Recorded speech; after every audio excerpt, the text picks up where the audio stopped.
एक वचन आपको देता हूं, हर संडे को मैं ऐसे टाइकून्स की कहानी आपको सुनाऊंगा जिससे हमारे 15 करोड़ एमएसएमईज को मैं नेक्स्ट लेवल पे लेके जाऊंगा। वो जो जनरल थे लेकिन जनरेशनल हो गए, जनरेशन पे जनरेशन तक ले गए अपनी कंपनीज को, जो आम से एम्पायर बनी है। बिजनेस के बादशाह की बायोपिक्स लेकर के आऊंगा। नमस्कार, मैं doctor Vivek Bindra, founder and CEO बड़ा बिजनेस.com। हर बार बोलता हूं, मैं क्या बोलता हूं हर बार, कि बिजनेस का मतलब बड़ा बिजनेस। हर संडे सुबह 8 बजे टाइकून्स ऑफ इंडिया सीरीज आपको आकर के देखनी है। Brilliant minds behind billions of the billions of the billions dollars, जो कि ब्रिलियंस के द्वारा आए गए हैं। वो क्या ब्रिलियंस है वो आप सीखोगे इन वीडियोस के अंदर, क्योंकि आज जहां लेजेंड्स की लेगेसी से एक बड़ी बड़ी लर्निंग्स निकल के आती हैं, यानी कि सुपर सॉलिड कंटेंट, फुस नहीं, फैंटास्टिक। आज बात करूंगा जो तेल से टेक्नोलॉजी तक पहुंचे, तेल से चालू के टेक्नोलॉजी तक पहुंचे, वो व्यक्ति जो पद्म भूषण भी है, पद्म विभूषण भी है, वो व्यक्ति जिनका नाम है Shri Azim Premji, also known as Bill Gates of India. क्यों?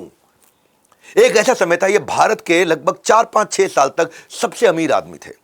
आज ये क्यों सबसे अमीर आदमी नहीं है? बिजनेस की कमी के कारण नहीं। क्या किया इन्होंने? ये है मेरा हुक, आपको सुनते रहो। 53 साल हो गए, लगभग 53-54 साल अपनी कंपनी चलाते हुए। वेजिटेबल ऑयल मैन्युफैक्चरिंग कंपनी थी, उसको ग्लोबल आईटी जायंट बनाया।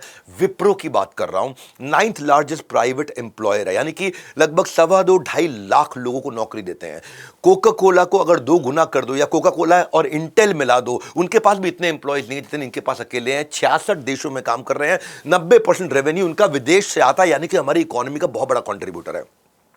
डॉलर जितना इकोनॉमी के अंदर आता है, बैलेंस ऑफ ट्रेड उतना अच्छा होता है। 90% रेवेन्यू ये पूरी दुनिया से लेकर के भारत में पैसा ला रहे हैं, भारत से पैसा दे नहीं रहे, यानी कि अपनी सर्विसेज को एक्सपोर्ट करते हैं। इनकी कहानी में 1980 में 10,000 रुपए अगर कोई, मैं बताता हूं, अगर किसी ने इन्वेस्ट किए होते, कब? 1980 में 10,000 रुपए अगर दिए होते, आज लगभग 500 करोड़ रुपए बन चुके होते। इतनी ग्रोथ उन्होंने की है। साल 2000 में ये इंडिया के रिचेस्ट मैन थे।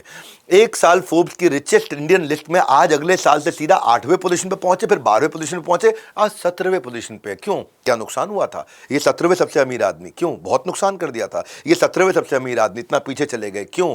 क्या बिजनेस में कोई लॉस हो गया था? नहीं, अपनी डोनेशंस की वजह से। पोजीशन भले ही लो हो गई हो, पर पुण्य का मीटर इनका higher and higher and higher, onward and upward चलता गया। अजीम प्रेम जी भारत के, आज आपको शुद्ध तरीके से बता दूं, सबसे बड़े फिलैंथ्रोपिस्ट, सबसे बड़े दानी, दानवीर कर्ण के साथ में इनको कंपेयर किया जाता है। इंडिया मोस्ट जनरस बिजनेसमैन का इनको अवार्ड मिल चुका है। पहले समझ लेते हैं, ये एक्सीडेंटल लेकिन एक्सेप्शनल एंटरप्रेन्योर थे।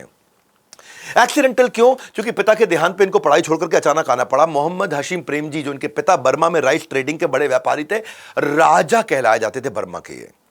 और बर्मा से छोड़ के उनको इंडिया इसलिए आना पड़ा क्योंकि ब्रिटिशर्स के कुछ रेगुलेशन की वजह से वो राइस की ट्रेडिंग बर्मा से नहीं कर पा रहे थे।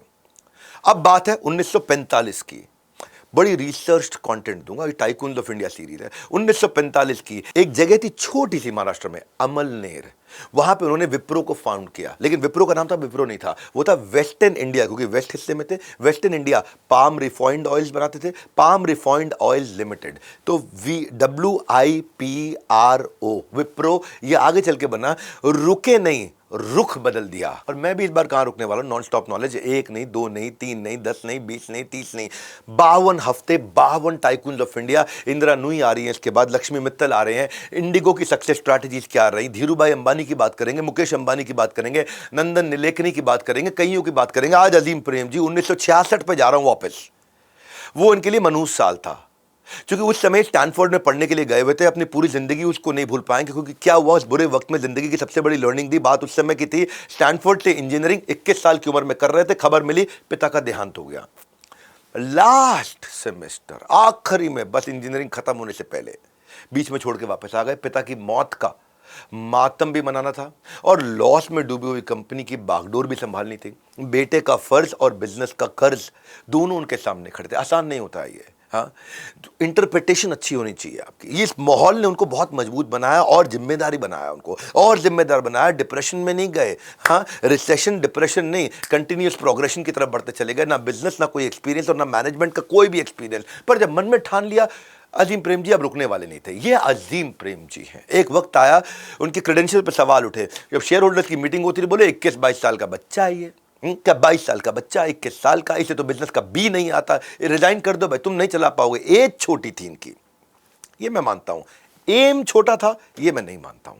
कितनी भी चोटें मार लो, चट्टान को आसानी से फर्क पड़ता नहीं है। जब चट्टान थे, अपने फादर को किया हुआ वादा मन में लेकर के इरादा, अपने क्रिटिसिज्म को पॉजिटिवली लिया और उनके लिए बिजनेस एक मिशन बनता चला गया। और क्या जवाब दिया कि मेरे पास लिटिल और नो एक्सपीरियंस हो सकता है, लेकिन I am not short of courage and confidence. Courage और कॉन्फिडेंस पूरा है, मैं प्रूव करके दिखाऊंगा, कंपनी को अच्छे से रन कर सकता हूं, प्रॉफिटेबल करूंगा, इंश्योर करूंगा शेयर होल्डर्स को उनके इन्वेस्टमेंट की रिटर्न अच्छी मिले और अपना ज्यादा से ज्यादा समय अपने बिजनेस को संभालने में लगे। यह अलग प्रकार से सीखे, इन्होंने अलग प्रकार से सीख। ये क्या किया, पूरा दिन प्लांट में बैठ जाते थे, मजदूरों के साथ बैठते थे, उनकी वर्किंग को समझते थे, पूरे वर्क फ्लो को समझते थे, वर्क फ्लो के मैनेजमेंट को समझते थे, उसकी कॉस्ट को समझते थे, उनकी रिस्पॉन्सिबिलिटी मजदूरों की समझते थे, मैनेजर्स के साथ जाके बैठते थे, उनकी प्रोडक्टिविटी कैसे बढ़ सकती है उसके बारे में सोचते थे, उनसे आइडिया मांगते थे, अपने आइडिया देते थे, प्लांट में सबसे पहले आ जाते थे और देर में सबसे बाद सबसे आखिरी में प्लांट को छोड़ के जाते थे। कई महीनों तक उन्होंने सुबह शाम सब कुछ भुला करके फैक्ट्री के काम को अंदर तक घुस के लेयर के नीचे की लेयर के नीचे सीखा। प्रोडक्शन इंप्रूव करने के लिए अब उनके लर्निंग कर्व बिल्ड होना शुरू हो गया। साल, 1.5 साल, 2 साल, 3 साल में इतना लर्निंग कर्व लिया कि कई स्टेप्स लिए इंप्रूवमेंट साइकिल को। आपको भी स्टेप बाय स्टेप चलना है। आपके भी अब पहली बार में सफलता नहीं मिलती है, पहला प्रोडक्ट फाइनल प्रोडक्ट नहीं होता है। आपको भी कुछ मिस नहीं करना है। जब प्लेट में खाना छोड़ देते हो तो मम्मी से डांट पड़ती है, वैसे ही well research not so common content लेकर के आऊं आपके लिए। कुछ भी छोड़ोगे नुकसान आपका। टाइकून्स ऑफ इंडिया की प्लेलिस्ट में जाइएगा, एक गीता इन एक्शन की प्लेलिस्ट, एक टाइकून्स ऑफ इंडिया की प्लेलिस्ट, ये दोनों बहुत वैल्यूएबल है। मैं दूसरे लेसन पर जा रहा हूं, स्कोप स्पेशलिस्ट। स्कोप स्पेशलिस्ट का मतलब क्या है, सारे रिसोर्सेज वही, उसी से कुछ बना दूं एक्स्ट्रा प्रोडक्ट। इसको बोलते हैं इकोनॉमीज ऑफ स्कोप। बिजनेस में डाइवर्सिफिकेशन किया इन्होंने।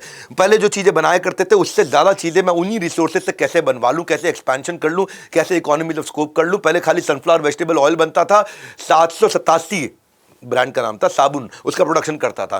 फैक्ट्री में देखा जिस प्रोसेस से इनको मैन्युफैक्चर किया जाता है उसके साथ में उसको थोड़ा सा अपग्रेड करके क्या मैं नई चीजें तैयार कर सकता हूं, क्या मैं सिमिलर नए प्रोडक्ट तैयार कर सकता हूं। तो उन्होंने एक्सपर्ट्स को बुलाया और नए प्रोडक्ट को प्लान किया। बोले ये मेरे अवेलेबल रिसोर्सेज है, ये मेरी फैक्ट्री है, मेरा वेयर हाउस है, ये मेरी मैन पावर है, ये मेरा सप्लाई चेन है, यहां से मेरा रॉ मटेरियल आता है, यहां पर मैं बेचता हूं। इसके बाद अवेलेबल रिसोर्सेज में लिमिटेड छोटे छोटे चेंज किए, नए प्रोडक्ट्स बढ़ा दिए, शैम्पू बनाना शुरू कर दिया।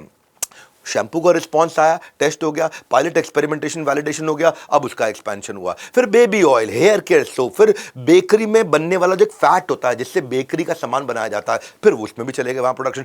वही फैक्ट्री से मल्टीपल प्रोडक्ट, उन रिसोर्सेज से, उन्हीं मैन पावर से थोड़ा थोड़ा खर्चा बढ़ा, लेकिन बहुत बड़ा प्रोडक्ट पोर्टफोलियो बनाया।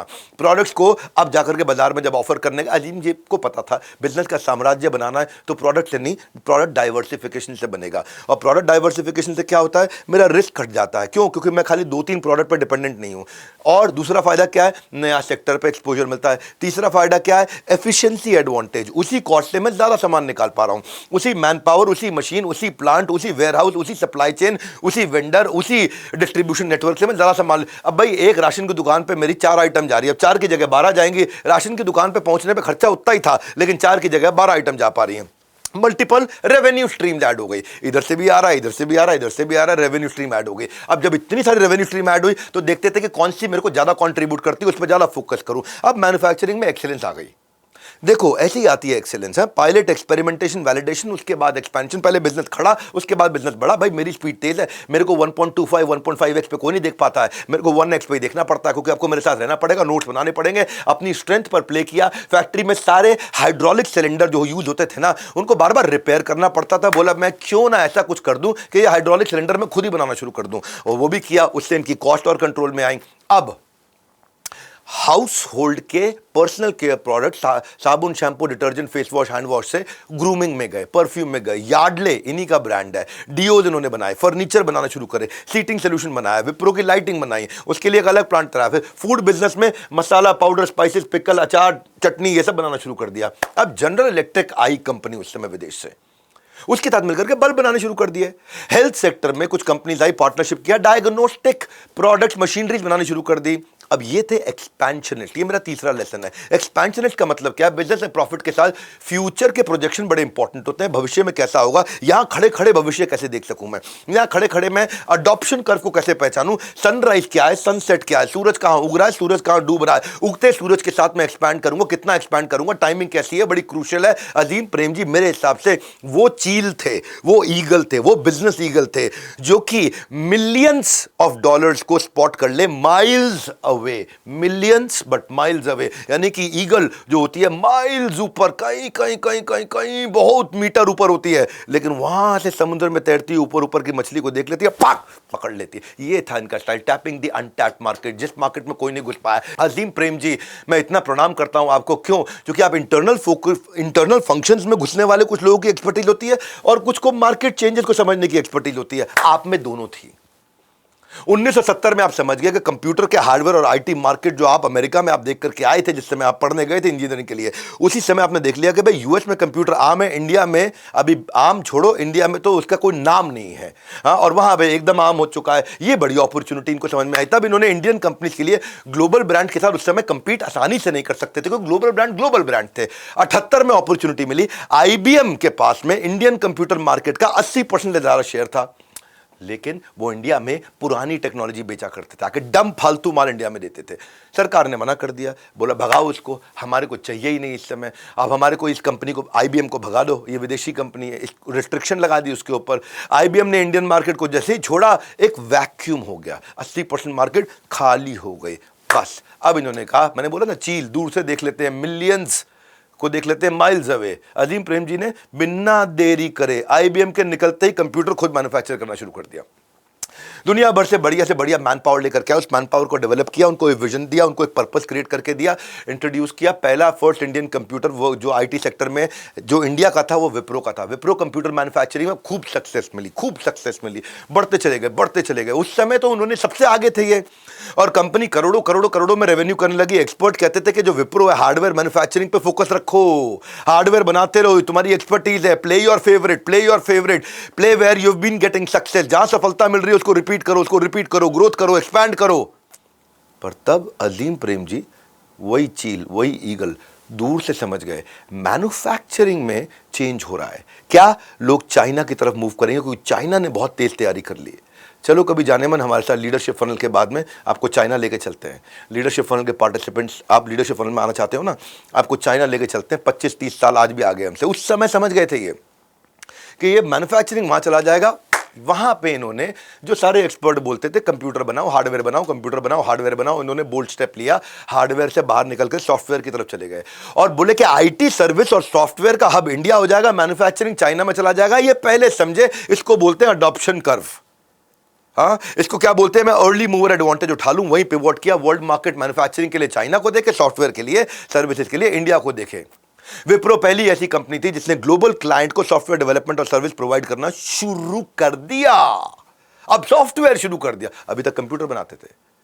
और इनके इस कंट्रीब्यूशन के लिए इनको jar of Indian IT industry कहा जाए। जार कौन होते हैं? ये लगभग राजा महाराजा जैसे लोग होते हैं रशिया के अंदर, उनको जार बोला जाता है। वैसे सी जार होता है, लेकिन सी साइलेंट होता है ये इंडियन आईटी इंडस्ट्री में। और ये कैरेक्टर के भी ऐसे थे, कॉम्पिटेंस तो थी, कैरेक्टर बहुत जबरदस्त था। अपने उदाहरण से चीजें सिखाते थे। मैं आपको चौथा लेसन दे देता हूं, उनका एग्जाम्पल से समझाते थे। इनकी इंटेग्रिटी इतनी जबरदस्त थी कि इनकी जो इंटेग्रिटी, ईमानदारी, वो खून में दौड़ती। 2006 में इन्होंने, उस समय फोर्ड की एस्कॉर्ट गाड़ी थी, फोर्ड की एस्कॉर्ट गाड़ी, वो खराब हो गई थी। तो इनको तब उस समय जो है अपनी पुरानी गाड़ी याद आई। तो वो गाड़ी इनकी फेवरेट हुआ करती थी, बहुत चलाया करते थे। पर वो कार जो है ना कंपनी के नाम पे थी रजिस्टर्ड। तब उनको सोचे यार ये कंपनी के नाम पर रजिस्टर्ड है, चेयरमैन चाहे भले ही खुद है, लेकिन मुझको अगर चाहिए तो मुझे कंपनी से खरीदनी पड़ेगी। वैसे भी कंपनी दे सकती है अपने चेयरमैन को, ये नियम के खिलाफ नहीं है, कानून के खिलाफ नहीं है। कंपनी अपने डायरेक्टर्स को, अपने चेयरमैन को, अपने लीडर्स को गाड़ियां दे सकती है, पर्क एज एन इंसेंटिव। पर ये बोले मैं नहीं लूंगा, क्योंकि मैं लूंगा, मैं लीडर हूं, तो मेरे फॉलोअर भी मेरे को ही देखने लग जाएंगे। तो उन्होंने सीधा उसको यूज नहीं करना शुरू किया। पहले कंपनी को बोला कि भाई मैं खरीदना चाहता हूं। अब कंपनी में उस कार की वैल्यू पता लगाए, बोले, कंपनी ने बोला भाई कार तो इतनी पुरानी हो गई, इसकी वैल्यू लगभग 0 के बराबर हो गई, इतनी पुरानी गाड़ी हो गई। अब इतनी पुरानी खटारा सी गाड़ी, लगभग 0 की वैल्यू। उन्होंने तो अकाउंटिंग बुक से उस गाड़ी को हटा ही चुके थे। उसकी अब वैल्यू कैसे पता लगाएं, समझ में नहीं आ रहा, वैल्यू कैसे पता लगाएं। तो ऐसे में उन्होंने तरीका सोचा। उन्होंने कहा चलो अखबार के अंदर ऐड दे देता हूँ, बिडिंग करा लेता हूँ, जितना लोग पैसा देने आएंगे वो बिडिंग से मेरे को आइडिया लग जाएगा कितने रुपए की गाड़ी है। तो लोग आए, बोले हम ये गाड़ी ले लेते हैं, हम इसका इतना रुपया दे देते हैं, इतना रुपया दे देते हैं, हम एक्स दे देते हैं, हम 2x दे देते हैं। तो तब जब इनको जो प्राइस समझ में आया कि बाजार में अगर ये इतने रुपए की बिक रही है, उतने पैसे मैं दे देता हूँ, तब उन्होंने जाकर के वो गाड़ी ली। और अजीम प्रेम जी जब ऑफिस जाते तो इनका कैरेक्टर कुछ अलग ही टाइप का था। एक स्पेसिफिक स्पॉट पे गाड़ियां पार्क करते हैं, सब लोग का होता है भाई यहां मेरी गाड़ी पार्क होती है, इनकी भी गाड़ी वहीं पार्क हुआ करती थी। अब हुआ क्या, एक दिन एक एम्प्लॉई ने, जूनियर ने उनकी पार्किंग की जगह पे आकर के अपना दनाते, अपना स्टीयरिंग घुमाते, ला करके वहां पे न्यूट्रल किया, गियर ब्रेक लगाई, इंजन बंद किया और अपना निकल लिया। अब जब अलीम प्रेम जी आए, देखे भाई मैं यहाँ गाड़ी लगाता हूँ, यहाँ किसी जूनियर एम्प्लॉय की लगी हुई है, गाड़ी वहीं खड़ी हो रखी है, तो मैनेजमेंट ने उस एम्प्लॉय को बुला लिया, बोले तुम में अकल नहीं है क्या? हाँ, चेयरमैन यहाँ गाड़ी लगाते, तुम अपनी गाड़ी लगा रहे हो यहाँ पे आकर के, हटाओ गाड़ी यहाँ से अपनी। वो घबरा गया, उन्होंने फट फट फट फट फट फट गाड़ी रिवर्स करी, हटाई। जब अलीम प्रेम जी को इस बारे में पता चला तो उन्होंने क्या किया, उन्होंने उस एम्प्लॉय को बुलाया, उन्होंने कहा मैं आपको पता है क्यों बधाई देना चाहता हूँ? बोले सर सॉरी सर मुझसे गलती, नहीं नहीं नहीं नहीं मैं आपको बधाई देना चाहता हूँ सर, सॉरी मुझसे गलती हो गई सर, सॉरी आपकी जगह लगा दी, गाड़ी नहीं लगानी, मैं सोचा ही नहीं सर, मैं बस सीधा सीधा ऑफिस भाग गया। बोले नहीं, आपकी खास बात यह है कि आप टाइम से पहले आ गए तभी आपको वो जगह मिल गई, आप मॉर्निंग में जल्दी आए तभी आपको वो जगह मिली। अगर आप अपने टाइम पे आते जगह नहीं मिलती, क्योंकि मेरी गाड़ी वहाँ लग चुकी होती, मैं समय से आ जाता हूँ, आप समय से पहले आए। हाँ, और उन्होंने बोला सारे एम्प्लॉयज़ हमारे लिए इक्वल है। अब मैनेजमेंट को बता सब एम्प्लॉयज़ इक्वल है, ये हमारी वैल्यूज़ के अगेंस्ट है, और उस दिन के बाद से कोई भी आदमी आता है कहीं भी अपनी गाड़ी को लगा देता है। उन्होंने कहा वो स्पॉट पे कार पार्क करना चाहते हैं तो जिसको जिस स्पॉट पे गाड़ी पार्क करनी है उसको पहले आना पड़ेगा। इसके बाद विप्रो में कभी पार्किंग स्पॉट का कल्चर ही नहीं रहा, कुछ रिजर्वेशन का कल्चर नहीं, सब मेरिटोक्रेसी, जो पहले आएगा वो पहले पाएगा। जिस कंपनी का कल्चर इतना स्ट्रांग है उसको रिकॉग्निशन मिलने से, अचीवमेंट मिलने से कोई रोक सकता है क्या? 2004 के अंदर यही सेम विप्रो 2004 के अंदर पहली इंडियन कंपनी बनी जिसको SVG1 रेटिंग मिली। ये एक हाईएस्ट पैरामीटर माना जाता है ईमानदारी का, कॉर्पोरेट गवर्नेंस का। ईमानदारी कॉर्पोरेट गवर्नेंस का, कि अपने सिस्टम, पॉलिसी, प्रोसेस के हिसाब से काम कर रहे हो, स्ट्रक्चर के हिसाब से काम कर रहे हो, जो नियम कानून बनाए गए हैं, देशी विदेशी जितने कानून बनाए गए हैं कॉर्पोरेट गवर्नेंस के, ये क्रेडिट रेटिंग एजेंसी होती है, ICRA ICR है, वो देती है आकर के आपको। 2010 में इनको सस्टेनेबिलिटी यानी कि कार्बन फुटप्रिंट ना डालने के कारण जो फंक्शन में करने के लिए एशिया में नंबर 1 कंपनी का अवार्ड मिला, और ये पहली भारतीय कंपनी है जिसको सेकेंड रैंक का एम्प्लॉय डाइवर्सिटी का अवार्ड मिला। एम्प्लॉय डाइवर्सिटी तब होती है जब आप किसी भी लिंक के हों, आप किसी भी लिंक के हो, आप कोई भी आपका जेंडर हो, किसी भी जेंडर से हो, हम आपको मेरिट पे लेते हैं, आपके जेंडर के आधार पर नहीं लेते। विप्रो जो है ना अपने सॉफ्टवेयर सोल्यूशन से दुनिया के सबसे बड़े एयरपोर्ट्स को भी आज मैनेज करती है। जैसे आप जानते हो टोरंटो कनाडा के अंदर उसका Pearson international airport Wipro manage करती है। ये दूर तक की जो लीडरशिप होती है, ये दूर तक का जो विजन होता है कि मैं दुनिया को पूरा ग्लोबल विजन जो होता है, ये दिमाग खोलना बहुत जरूरी है। इसके लिए बैठ करके आपको कभी कभी स्टेप बैक करके स्ट्रैटेजी शीट भरनी बहुत जरूरी है। ये स्ट्रैटेजी शीट जो होती है ना, वो आपको कोई देने वाला नहीं है कि मैं कौन जाके आपको, छोटे व्यापारी को कोई देता नहीं है। कुछ इतने बड़े बड़े एक्सपेंसिव प्रोफेसर ला करके आप हार्वर्ड, वॉटन के, IIM अहमदाबाद के आकर के देते नहीं, उनका इंटरेस्ट नहीं, उनको पैसा नहीं मिलता छोटे व्यापारी से। इसके लिए मैंने सोल्यूशन बनाया था कि मैं स्ट्रैटेजी शीट 52 हफ्ते तक आपको 52 स्ट्रैटेजी शीट भरवाऊं, ताकि आप लेजेंडरी इंडियन बिजनेसेस बिल्ड कर सकें, कि आप फ्यूचर लीडर्स, वो विजनरी लीडरशिप स्किल तैयार कर सकें। मैं लीडरशिप फनल की बात कर रहा हूं, ये किसकी बात कर रहा हूं? जहां हाई परफॉर्मेंस कल्चर सिखाता हूं। कल्चर जादू कर सकता है, कल्चर बदबू कर सकता है। कल्चर कैसे बनाएं, ग्लोबल एक्सपेंशन मेथोडोलॉजीज क्या है, कॉम्पिटिटिव एज, इनोवेशन से कैसे लाते हैं। आप मेरी बात क्यों सुनते हो? आप लोगों की बात सुनो ना, क्या कहते हैं वो। He is unstoppable. 1 to 1 वो हर प्रश्न का जवाब दे देते हैं, ये नहीं कि हम बाद में बताएंगे। छोटे एंटरप्रेन्योरशिप को जो वो बूस्ट करने में लगे हुए हैं, जो मिशन उनका है, ये सबसे अच्छा लगा। ये बहुत ही प्रैक्टिकल और बहुत ही रियल टाइम अप्रोच को लेके चलते हैं, और बाकी कॉलेजेस अभी भी बुक्स और थ्योरीज में ज़्यादा बिलीव करते हैं। I'll recommend this program to everyone who actually wants business, needs business, smells business, thinks business. So I think it's a program for all of them. जो नए स्टार्टअप है उनके लिए तो समझो ये बाप का आशीर्वाद जैसे है। आपको ज़रूर एक बार खुद आना चाहिए, और हो सके तो अपने पार्टनर्स या अपने एल्डर्स से, अगर फैमिली बिजनेस में साथ में है तो उनको भी लाना बहुत जरूरी है। Amazing person, lovely person and such a sweet heart. चलो 5वें लेसन की तरफ चलते हैं। अपने एम्प्लॉयज को बड़ी फ्रीडम देते हैं। 2 पैराडाइम होते हैं, एक होता है कंट्रोल पैराडाइम, एक होता है रिलीज पैराडाइम। कंट्रोल पैराडाइम वो होता है जब आप कंट्रोल करते हैं अपने एम्प्लॉयज को। रिलीज पैराडाइम वो होता है जब आप उनके पोटेंशियल को रिलीज करते हैं। As you get bigger you have to learn to delegate, छोड़ना पड़ेगा। ये लेसन 15 करोड़ MSMEs के लिए। ये सक्सेस का सिलेबस है टाइकून्स ऑफ इंडिया। आप लेजेंड से सीखते हो। यहाँ पे 1980s की बात थी। स्लो प्रोडक्ट डिलीवरी किया करते थे उस समय। ये पैसा तो एडवांस में मिल जाता था तो बाजार से इनको, क्योंकि इनकी मोनोपोली थी एक तरह से, वो बाजार में हीरो थे, ये उस समय सुपरस्टार्स थे, तो डिस्ट्रीब्यूटर से पैसा मिल जाता था, लेकिन डिलीवरी करते करते 2 महीना 3 महीना 3.5 महीना भी लग जाया करता था। तो डिस्ट्रीब्यूटर जो बाजार में इनके पार्टनर्स थे, जो बाजार में इनका माल आगे लेके जाते थे, उन्होंने कंपनी के अगेंस्ट थोड़ा शोर मचाना शुरू कर दिया, कंपनी के अगेंस्ट बोलना शुरू कर दिया, मार्केट में कंपनी का नाम भी खराब करना शुरू कर दिया। और एक डिस्ट्रीब्यूटर जो पुराना दोस्त हुआ करता था अजीम प्रेम जी का, अच्छे से उनको जानता था, वो प्रोटेस्ट में काफ़ी आगे बढ़ करके मैं जिंदाबाद जिंदाबाद। तो कंपनी के एक एम्प्लॉय ने उसके against ZTP zero tolerance policy एक डिसिप्लिनरी एक्शन लेकर के उसको बाहर कर दिया, मतलब ब्लैक लिस्ट कर दिया उसको, मतलब अब तेरे साथ धंधा नहीं करेंगे, गेट आउट। तो एक बड़े डिस्ट्रीब्यूटर के जाने से कंपनी को नेचुरली नुकसान भी होगा, क्योंकि डिस्ट्रीब्यूटर माल बेचा करता था। तो प्रेम जी जो थे, अजीम प्रेम जी, वो इन डिसीजन के खिलाफ थे, उनको डिसीजन ये पसंद नहीं आया। एक मीटिंग में उन्होंने एम्प्लॉय से पूछ भी लिया कि तुमने क्यों किया ऐसा। एम्प्लॉय ने जब अजीम प्रेम जी को सारी सिचुएशन बताई, सब समझने के बाद अजीम जी ने कहा कि ये कंपनी की शॉर्टकमिंग थी, ये कंपनी की कमी थी, जिसकी वजह से डिस्ट्रीब्यूटर डिसअपॉइंट हुआ, उसकी थोड़ी कमी है, वो तो रिएक्ट कर रहा है, उसके रिएक्शन के पीछे हमारे क्या एक्शन थे वो ठीक करने, तो उसके रिएक्शन को ठीक करने में लगे हो। और ये कंपनी की गलती, इनकी एक अच्छी बात है, ये अपनी गलती तुरंत मान लेते हैं। उन्होंने अपने एम्प्लॉय को बताया कि मैं आपके डिसीजन से अग्री नहीं करता, लेकिन मैं आपके डिसीजन को उसके खिलाफ भी नहीं जाऊंगा, क्योंकि आपने डिसीजन ले लिया तो मैं आपका साथ भी निभाऊंगा, लेकिन चाहता हूं अगली बार आप सीख लो। आगे चल के एम्प्लॉय ने रियलाइज किया कि अजीम जी बिल्कुल ठीक कह रहे थे, बड़ा वही बनता है जो छोटों को साथ लेकर के चलता है। एम्प्लॉय ने जाकर के रीसेलर यानी कि उस डिस्ट्रीब्यूटर को वापस ऑन बोर्ड किया, अपनी गलती मानी, माफ़ी मांगी। क्यों? क्योंकि लीडरशिप से आ रहा है ये। अजीम जी एक ऐसे व्यक्ति थे जो अपने एम्प्लॉयज़ के ऊपर बेट करने को, अपने एम्प्लॉयज़ के ऊपर जुआ खेलने को, यानी कि अपने एम्प्लॉयज़ के ऊपर इन्वेस्ट करने को, यानी कि एम्प्लॉयज़ के साथ में लग जाने को तैयार रहते थे, और उनकी गलती अपनी गलती दोनों की गलती को स्वीकार करने को तैयार रहते थे। मैं छठे अध्याय की तरफ चलता हूँ। ह्यूमंगस बिजनेस लेकिन हम्बल कैरेक्टर, बहुत विनम्र व्यक्ति थे। विनम्रता कैसी? एंटरप्रेन्योर को थोड़ी सी सक्सेस मिलती सर पे चढ़ जाती है, एक्स्ट्रा वेगेंट लाइफ जीते हैं। अरे अब तो उसके बाद ये कितना खर्चा करना शुरू करते हैं, अब मेरे जिंदगी में ये सपना था, वो गाड़ी थी, वो बंगला था, वो मकान था, वो कपड़े थे, ये वो। अजीम Prem ji simple routine life जीना पसंद करते हैं। हाँ, कई साल तक वही फोर्ड एस्कॉर्ट गाड़ी चलाते रहे, जबकि उनकी एम्प्लॉयज जो थे वो मर्सिडीज लेके आया करते थे, बड़ी बड़ी गाड़ियाँ, लग्जरी गाड़ियों में आते थे। एस्कॉर्ट कार इनकी ख़राब हो गई, उस समय फोर्ड की ये गाड़ी थी भी नहीं अच्छी, ख़राब भी जल्दी हो जाती थी। तो इन्होंने क्या किया, अपनी जूनियर एम्प्लॉय से उसी की मर्सिडीज को सेकेंड हैंड सस्ते में उसको मार्केट रेट से पैसा दे करके उसकी गाड़ी खरीद ली, यानी अपने जूनियर की गाड़ी खरीदी उसको पैसा दे करके। तो खुद तो वैसे टोयोटा कोरोला में ही ट्रैवल करते थे, लेकिन जब वाइफ के साथ जाना हो तो मर्सिडीज में जाते थे।